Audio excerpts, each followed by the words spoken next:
প্রথম কথা হলো এই যে গত বছর আলোচনাতে বলেছিলাম যে অজু করে 2 রাকাত সালাত, অজু করে 2 রাকাত সালাত আদায় করলে জান্নাতে নবীর আগে আগে হাঁটার সুযোগ হবে। আল্লাহর নবী সকালে বেলাল রাদিয়াল্লাহু তাআলা আনহুকে বললেন, বেলাল, আমি যতবারই জান্নাতে ঢুকি দেখি তুমি আমার আগে আগে হাঁটো, বলো তো বেলাল কি কারণ?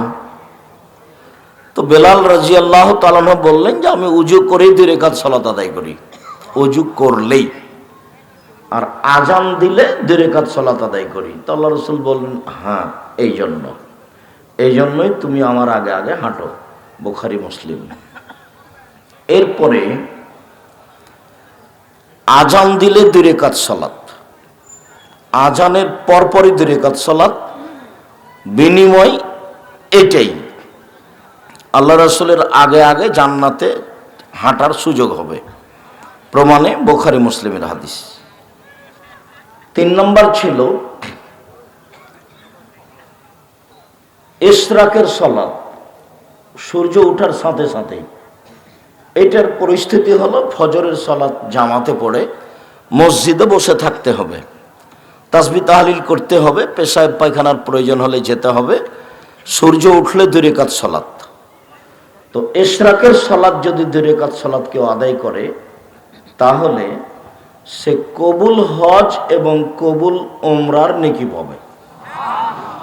কবুল হজ মানে লোকটা হয়ে গেছে সেই দিনের মতো যেদিন তার মাতাকে জন্ম দিয়েছে, নিষ্পাপ হয়ে গেছে, তার নাম হলো কবুল হজ।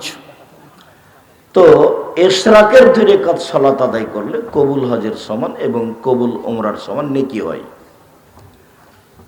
4, মসজিদে ঢোকেই 2 রাকাত সালাত। আল্লাহ বলেছেন কোরআন মাজিদে যে মসজিদ হলো আল্লাহর ঘর। তো আল্লাহর ঘরে বসতে হলে ওর কাছে অনুমতি নিতে হবে। তো অনুমতি তো আর এইভাবে নেওয়া যাবে না যে আল্লাহ আমি আপনার ঘরে বসতে চাচ্ছি, বসবো কি? এইভাবে পদ্ধতি নেই। তো পদ্ধতি হলো এই যে ঢুকে যদি বসতে চাও তাহলে 2 রাকাত সালাত আদায় করতে হবে। হাদিস বুখারী মুসলিম, বুখারী মুসলিম, আবু দাউদ, নাসাই, তিরমিজি, ইবনে মাজাহ, বাইহাকি, দারমি, দাইলামি, দারিকুতনি, ইবনে হিব্বান, ইবনে আওয়ানা, মুসাদ্দারিক হাক, মুসনাদ বাজার, মুসনাদ আহমদ, মুসনাদ ইয়ালা, যত হাদিস গ্রন্থ আছে সবটাতে আছে। মসজিদে ঢুকে বসা যাবে না, বসলে অনুমতি নিতে হবে, নইলে দাঁড়িয়ে থেকে কোনো কাজ করে চলে যেতে হবে। যে কোনো সময় সূর্য উঠছে, সূর্য ডুবছে, সূর্য মাথার উপরে, খুতবা চলছে, যা হবে হোক, মসজিদে ঢুকে বসতে চাইলে 2 রাকাত সালাত, তাছাড়া বসা হবে না। এটা হলো ওর কাছে অনুমতির পদ্ধতি। তো অনুমতি না হলে বসা হবে না, এই কথা মুহাম্মদ সাল্লাল্লাহু আলাইহি সাল্লাম বলেন। হাদিস বুখারী মুসলিম। তারপরে চাস্তের 2 রাকাত সালাত, চাস্ত 7:30টা 8টা এরকম সময় চালাই। ওই যে মোটর সাইকেলে চলে আসছে, তোমরা ওখান থেকে দেখতে পাও না? ওখান থেকে একটু তাকে ধীরে বা স্টার্ট বন্ধ করে বা মোটর সাইকেলটা ঠেলে নিয়ে আসতে বলো শেষ পর্যন্ত। আমি ওটা ঠেকাবো? পাহারা দিচ্ছে, তোমরা প্রোগ্রাম ডেকেছো কেন? আমি কি তোমরা বাদাম খাবার আমি কথা বলবো এটা তুমি মনে করলে? আমি কাহিনী বলতে এসেছি? অতএব তোমরা আবার পাড়ার ছেলেরা ওইদিকে দাঁড়াও, মধ্যে দাঁড়াও, ওইদিকে দাঁড়াও, পরিবেশ একবারে যেন পিপিলিকা এদিক ওদিকে যেতে না পারে এরকম হিসাব করে দাঁড়াও। আর যারা মোটর সাইকেল স্টার্ট দিয়ে যাচ্ছেন তাদেরও একটা ইতস্তবোধ থাকা দরকার যে আমি এখানে আল্লাহ এবং আল্লাহ রাসূলের হাদিসের অনুবাদ করছি, আপনি এই বৈঠকের পাশ দিয়ে স্টার্ট দিয়ে চলে যান কিভাবে? মানে বিদ্যা তো নেই, বুদ্ধিও কি নেই? একটু করে খান তো। মাছ দিয়ে ভাত খেলে তো কাঁটা ফেলে খান, কাঁটা সহ তো খান না, তার মানে একটু বুদ্ধি আছে। তো বিদ্যা দিয়ে কাজ না নিতে পারলে তো বুদ্ধি দিয়ে তো নিতে হবে। বিদ্যা ভিন্ন জিনিস, বুদ্ধি ভিন্ন জিনিস। একটা মূর্খ মানুষেরও বুদ্ধি আছে। চাস্তের সালাত 2 রাকাত আদায় করলে সুবহানাল্লাহ বলে যত নেকি হয়, আলহামদুলিল্লাহ বললে যত নেকি হয়, লা ইলাহা ইল্লাল্লাহ বললে যত নেকি হয়, সুবহানাল্লাহ বললে যত নেকি হয়, ভালো কাজের আদেশ করলে যত নেকি হয়, মন্দ কাজের নিষেধ করলে যত নেকি হয়, সব মিলে যত নেকি হয়, চাস্তের 2 রাকাত সালাত আদায় করলে তত নেকি হয়। তারপরে ছিল আওয়াবিন, 10:30 11টার সময়, 10:30 11টার সময় এই সালাতের নাম হলো আওয়াবিন। মাগরিবের পরে যে 6 রাকাত পড়া হয় তার নাম আওয়াবিন। এটা মিথ্যা কথা, এটা নবীর উপরে অপবাদ। মাগরিবের পরে 6 রাকাত পড়ার প্রমাণে হাদিসটি জাল, মানুষের বানানো। মানুষের বানানো প্রায় 3 লক্ষ হাদিস আছে, আমার কাছে আছে 10,000, আর কোরআন মাজিদের গায়ে আছে 2টা, তাহলে 10,000 2টা হলো আমার কাছে। এইটা একটা দো খাতমিল কোরআন 30 বছর থেকে বলে আসছি, এমন কোন মায়ের বেটা কিয়ামত পর্যন্ত জন্ম নেবে না যে প্রমাণ দিতে পারে যেটা নবীর বানানো দোয়া, মানুষের বানানো। যেমন একটু ছেলে একটু আগে কোরআন মাজিদ পড়ার পরে বললো সাদাকাল্লাহুল আজিম, এরকম কথা আল্লাহ নবী বলেননি। কোরআন তেলাওয়াতের পর আল্লাহ নবী বলেছেন সুবহানাকা ওয়া বিহামদিকা আশহাদু আল্লা ইলাহা ইল্লা আনতা আস্তাগফিরুকা ওয়া আতুবু ইলাইক। সাদাকাল্লাহুল আজিম প্রমাণ করা যাবে না কিয়ামত পর্যন্ত, ওগুলো কথা নয়, এটা রাসূলেরটা বলতে হবে, রাসূল যেটা বলেছেন সেটা। আর এই দেখেন দোয়াও খাতমিল কোরআন 1 পৃষ্ঠা, 30 বছর থেকে বলছি, 90 সাল থেকে, 34 বছর থেকে। তো আওয়াবিন সালাত যদি আদায় করে তো আল্লাহ রাসূল বলছেন চাস্তের সালাতে যত নেকি হয়েছে আওয়াবিনের তার চেয়ে ইসিম তাবজিদ দিলে অনেক অনেক অনেক বেশি নেকি হবে। তো চাস্তের সালাতের সময় কখন বললাম? 10:30 11টা এরকম। তাহলে সূর্য ওঠার পরে পরে উঠার সালাতের নাম হলো ইশরাক। 7টা 7:30 8টা এই সময়ের নাম হলো চাস্ত। আর 10:30 11টার সালাতের নাম কেন? ফজরের সালাত আদায় করার পরে ওখানে বসে থাকতে হবে, তাসবিহ তাহলিল জিকির আজকারের সঙ্গে থাকতে হবে। যখন সূর্য উঠবে তখন 2 রাকাত পড়তে হবে, তখন হলো কবুল হজ কবুল উমরা।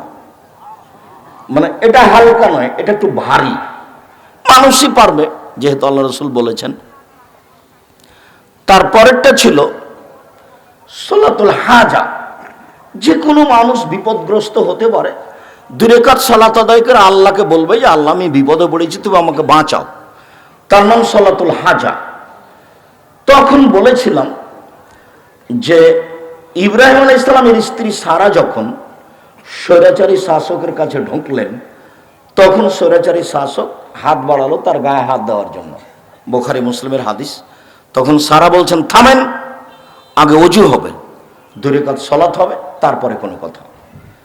সারা ওযু করলেন, 2 রাকাত সালাত আদায় করে বললেন আল্লাহ তুমি যদি বিশ্বাস করো যে আমি তোমাকে বিশ্বাস করি তুমি আল্লাহ, 1 2 তুমি যদি বিশ্বাস করো যে আমি ইব্রাহিমকে নবী বলে মেনে নিয়েছি, আমি বলি না যে ইব্রাহিম আমার স্বামী, এটা আমি বলছি, আমি বলছি যে নবী ইব্রাহিম, ইব্রাহিম হলো নবী।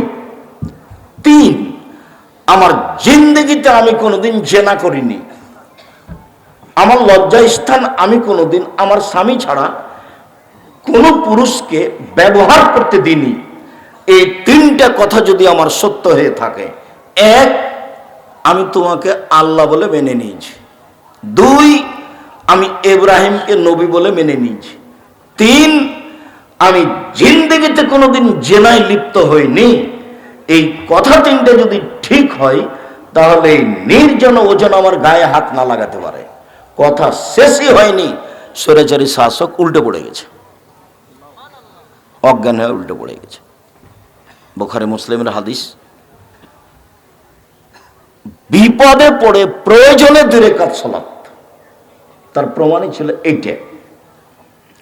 আরেকটা ছিল জোরাইজ, ঘরে ইবাদত করতেন লম্বা সময় ধরে। একদিন মা এসেছেন, মা এসে ডাকছেন, তো জোরাইজ বলছেন আমি মায়ের ডাকে সাড়া দিব না আমি সালাত আদায় করবো, একটু দেরি হয়ে গেছে। তখন জোরাইজের মা বদদুয়া করেছে, আল্লাহ, একটা বদকার জেনাকারিনী মহিলার সাথে তার দুর্ঘটনা ছাড়া যেন তার মরণ না হয়। মা এরকম একটা কঠিন বদদুয়া করে চলে গেলেন। বুখারী মুসলিমের হাদিস। ইতিমধ্যে একজন পতিতালয়ের মহিলা উপস্থিত, তার সাথে জেনার কথা বলল, তো জোরাইজ না করলেন। তো মহিলা এক রাখালের কাছে গেল, রাখালকে জোর করে ধরে জেনা করলে একটি সন্তান জন্ম নিল।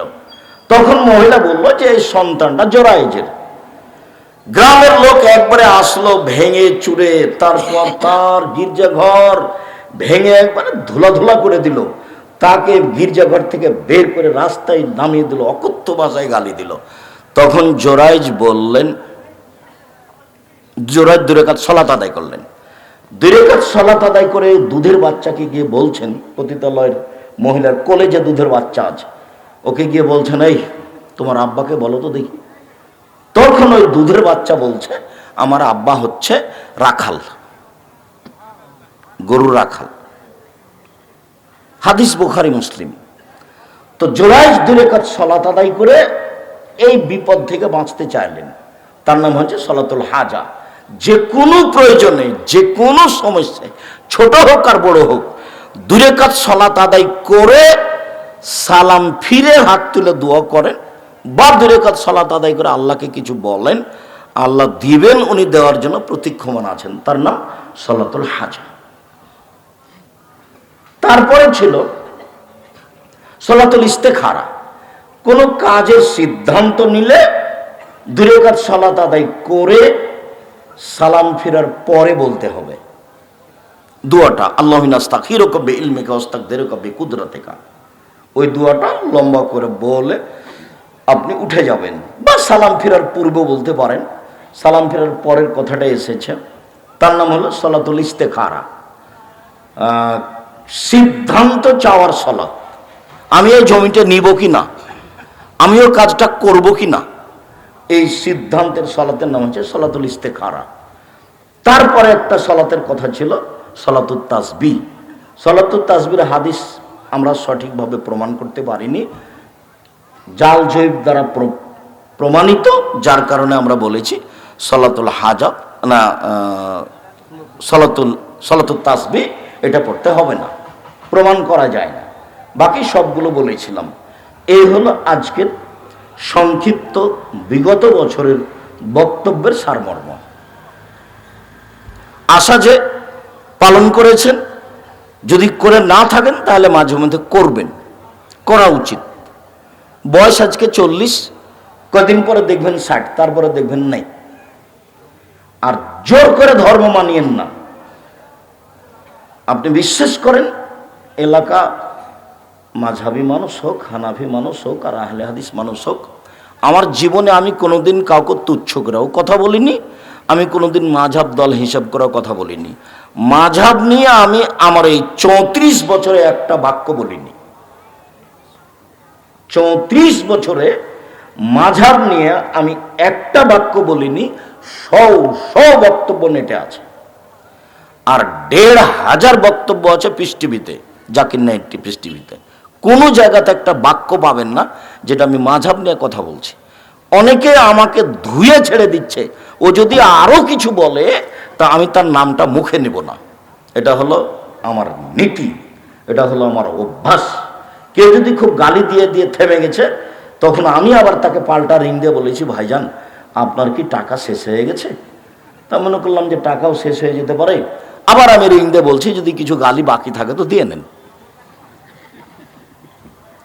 আমি কারো জীবনে কোনোদিন গালির প্রতিবাদ করতে হবে এটা আমার প্রয়োজন মনে করিনি। আমি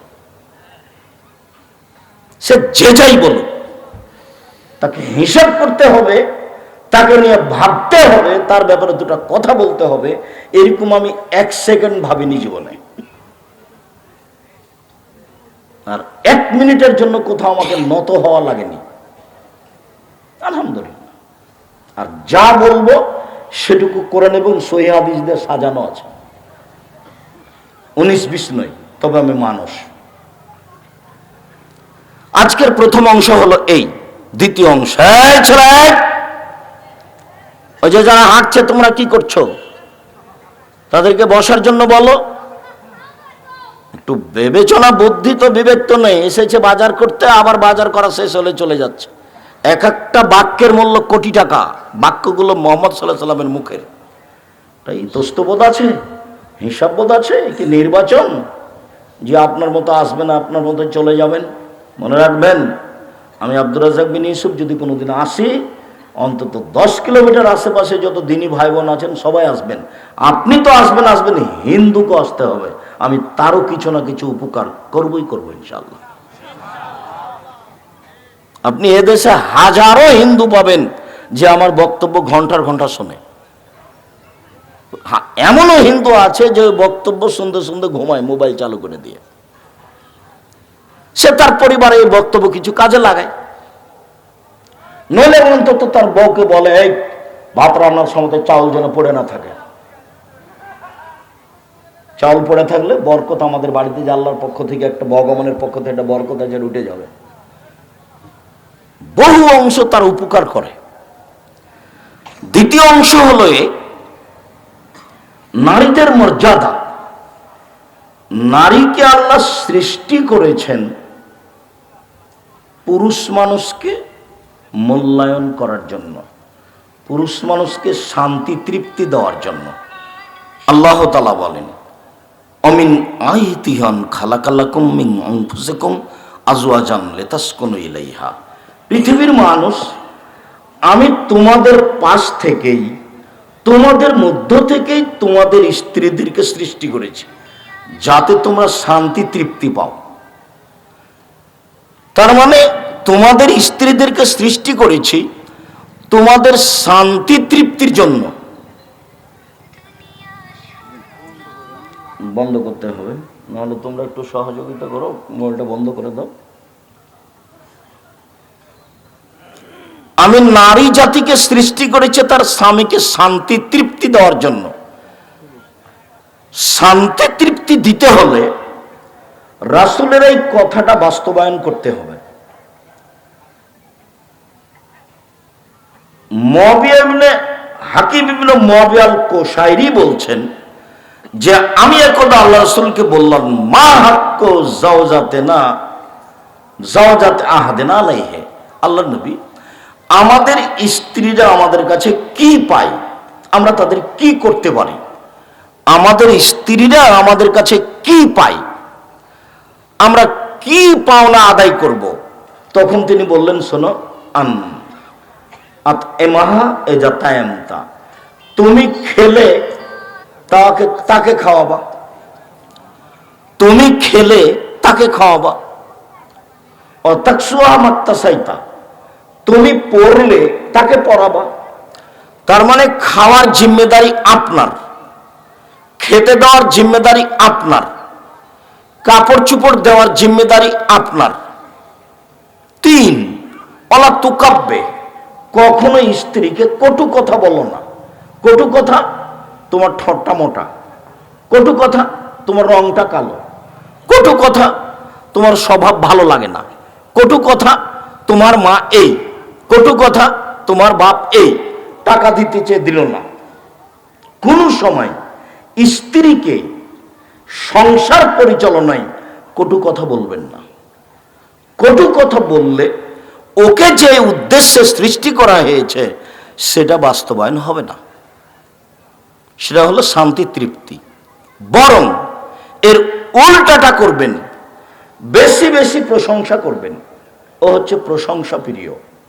3 জায়গাতে খুশি করার জন্য মিথ্যা হলেও বলা যায়। তার একটা হলো স্ত্রীর সামনে স্ত্রী খুশি হবে এমন কোনো কথা যদি মিথ্যাও হয় সেখানেও বলা যায়। হাদিস বুখারী মুসলিম এ কথা মুহাম্মদ সাল্লাল্লাহু আলাইহি ওয়াসাল্লাম বলেন। অতএব তাকে খুশি করে রাখতে হবে, এটাই হবে আপনার লক্ষ্য উদ্দেশ্য, আল্লাহর লক্ষ্য উদ্দেশ্য বাস্তবায়ন করার জন্য। হ্যাঁ, তোমার কথা খুব ভালো, তোমাকে দেখতে খুব ভালো লাগে, তোমার চাল চলন ভালো, তোমার মতো কোনো মেয়ে দেখি না, খুব তাকে স্নেহ জানাবেন আর আদর করবেন। স্ত্রী এত আদরের, ওরা এত আদরের, ওরা এত আদরের, ওরা হচ্ছে বগুড়া সোনাতলা হাটের আদরের মালসা। ওদের আদর করতে হয়, ওদের ঘেরে রাখতে হয়, ওদের গালি দিবেন না। আমি এই কথা বলিনি, এই কথা মুহাম্মদ সাল্লাল্লাহু আলাইহি ওয়াসাল্লাম বলেছেন।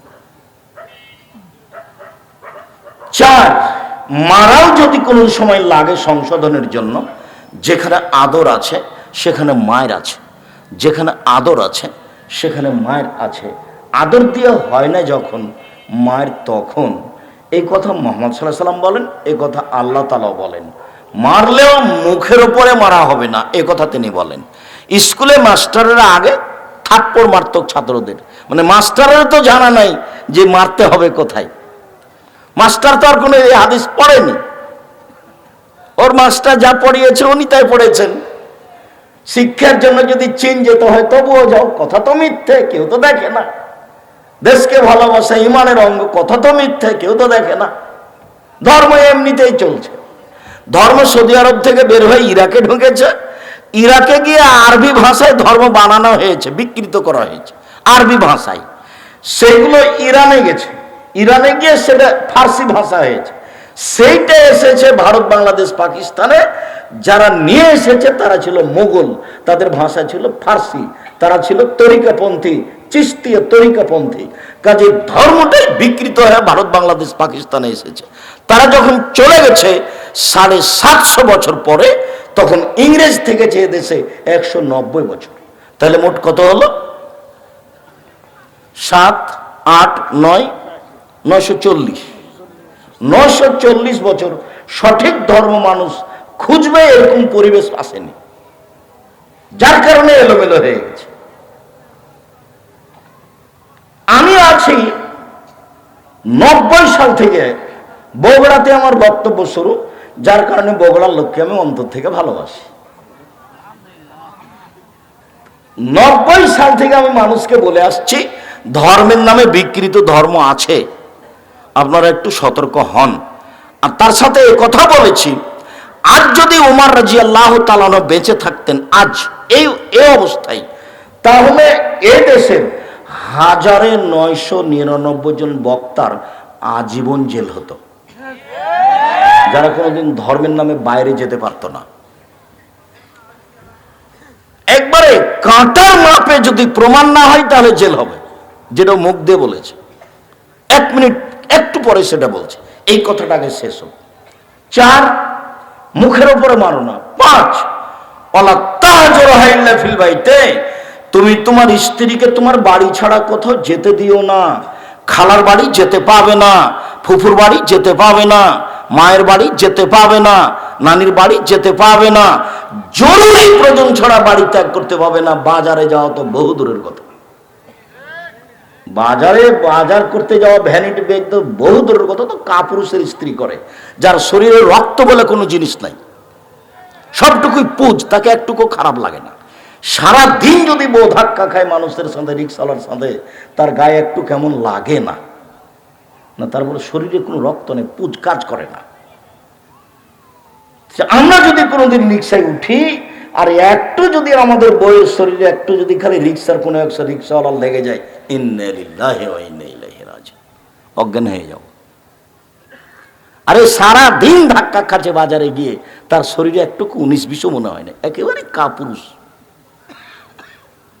বউ মাঠে থাক আর ঘাটে থাক, তার কিছু আসে যায় না। এই যে সেই জোহর থেকে বাজার করছে, আপনার মেয়েটা যেখানে বাজার করছে ক্লাস 10-এ পড়ে, ক্লাস 10-এ পড়ে, 8-এ যেদিন উঠেছে সেদিন সে যুবতী হয়েছে, হায়েজ হয়েছে। বিবাহ হলে তার 3টে ছেলে হতো, কোন শরমে সে এখানে বাজারে দাঁড়িয়ে আছে?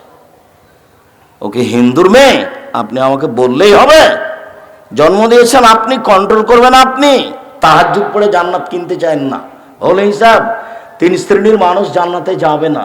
আল্লাহ রাসূল বলছেন আবাদা, কখনো না। 3 শ্রেণীর মানুষ জান্নাতে যাবে না। 1, আর দায়ুস, যার স্ত্রী, বউ, মেয়ে বেপরদায় চলেও জান্নাতে যাবে না, হজ করলেও হবে না, তাহাজ্জুদ পড়লেও হবে না।